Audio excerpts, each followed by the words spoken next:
আজকের সংবাদপত্রের প্রধান শিরোনাম। বাংলাদেশ প্রতিদিন, সীমিত সেবা, সীমাহীন দুর্ভোগ, অসহায় রোগীর স্বজনরা, বহির্বিভাগ সেবা চালানো 3 ঘণ্টা, সতর্ক বিএনপিতে জিরো টলারেন্স, নির্বাচন যুক্তির সময় হবে তাৎপর্যপূর্ণ সংস্কার বলেছেন প্রধান উপদেষ্টা। রোহিঙ্গা প্রত্যাবর্তন চীনের সহযোগিতায় জামাত। দৈনিক যুগান্তর, বিদেশে অর্থ সম্পদের সন্ধানে চিঠি, পাচারে মন্ত্রী ব্যবসায়ীরা, শহীদুল বেনজির হাবিবের হাতে পুলিশের সর্বনাশ।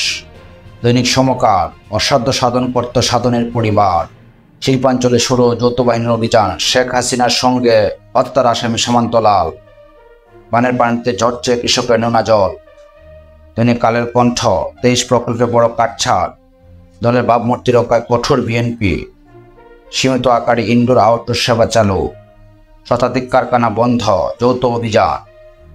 যায় দিন, সাবেক 18 মন্ত্রী ও 8 এমপির দেশ থেকে নিষেধাজ্ঞা, স্পিকার শিরিন শারমিন চৌধুরী পদত্যাগ, ঢাকা মেডিকেলের বহির্বিভাগ বন্ধ, ভোগান্তিতে রোগীরা।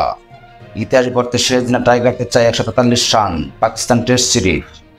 দৈনিক জনকণ্ঠ, হারানো ক্ষমতা ফিরে পাচ্ছেন ডিসিরা, জাতিসংঘ অধিবেশনে চট্টগ্রাম নিয়ে যাচ্ছেন ডক্টর ইউনূস, সম্পদের পাহাড় সাবেক স্বাস্থ্যমন্ত্রী মালিকের, শীঘ্রই বিডিআর বিদ্রোহের পুনঃতদন্ত শুরু হবে। দৈনিক ইত্তেফাক, গাজীপুর সাভারের শতাধিক গার্মেন্টসে বিক্ষোভ, বাংলাদেশের পাশে থাকবে যুক্তরাষ্ট্র, স্পিকার শিরিন শারমিন চৌধুরীর পদত্যাগ, এখন আশ্রয় কেন্দ্রে 3 লাখ মানুষ। দৈনিক ইনকিলাব, দেশের অর্থনীতিতে সুবাতাস, দরাচর বাইরে রুই কাতলা, বাংলাদেশের সঙ্গে সম্পর্ক জোরদার আশ্বাস যুক্তরাষ্ট্রের। ভারতীয় মিডিয়ায় মিথ্যা বাড়াবাড়ি হয়েছে, পররাষ্ট্র উপদেষ্টা।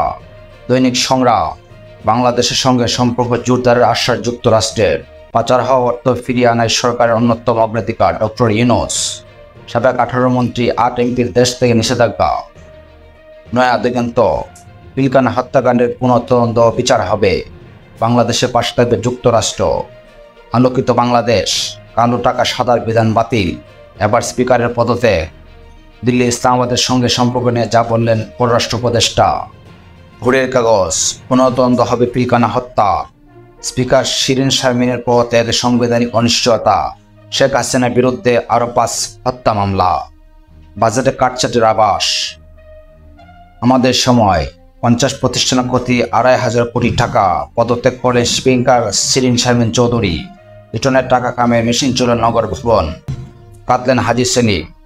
দৈনিক বণিক বার্তা, ডলারের বাজারে কোনো অস্থিরতা নেই, অপ্রয়োজনীয় প্রতিনিধি দল নেবেন না প্রধান উপদেষ্টা, সচিব ও সিনিয়র সচিবদের প্রায় 95% প্রশাসন ক্যাডারের।